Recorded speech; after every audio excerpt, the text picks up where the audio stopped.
you have to know what's going on, because sometimes, especially in like submissions and things like that, like things get complicated real quick. Yeah. Like someone not letting go of an inside heel hook. And like, that's a scary one. There's like, do you remember Rousimar Palhares? No way. His name was Taquinho, which means tree trunk.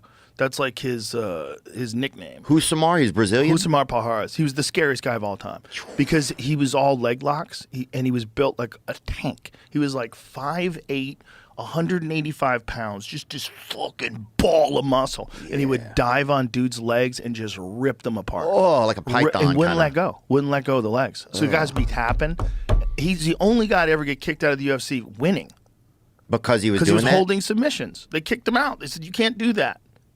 What do you mean you can't do it? You can't do what? You got to let go when the referee says stop. Oh, because he's crippling people. Oh. You want to see a highlight that makes you cringe?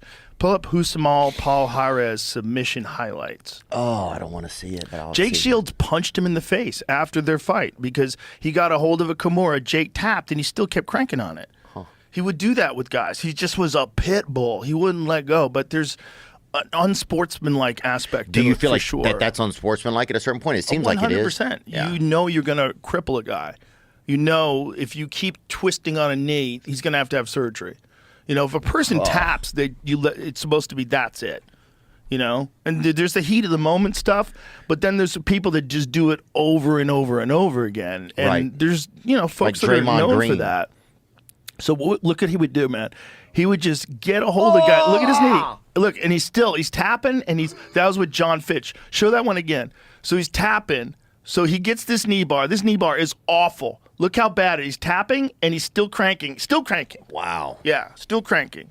So it was like he would hold on for an extra second or two, which is more than enough to destroy. And they kicked him out. A second doesn't seem like a long time unless you're caught in a knee bar. That's an eternity where your knee is getting exploded and you're tapping and he won't let go. You got to let go immediately when the person taps. Yeah. When the referee stops the fight, you got to let go immediately. Now, do you let go when the guy taps or you let go when look at this here. The referee was on him. The guy's screaming in agony, still cranking.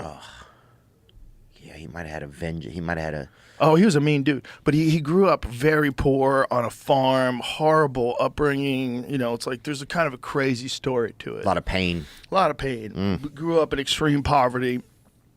And like this scar on his chest, like they had to glue a wound that he had as a child, like on the farm. They glued it together. That's why he has this big scar on his chest. Just a hard man. Yeah. And a scary dude if he got a hold of your legs because he wasn't going to let go. God, I'm glad I don't know him. Yeah. I mean, in some ways, you know. Well, you're glad you're not grappling with him. Yeah, I'm glad I don't have to know him, like, adversely.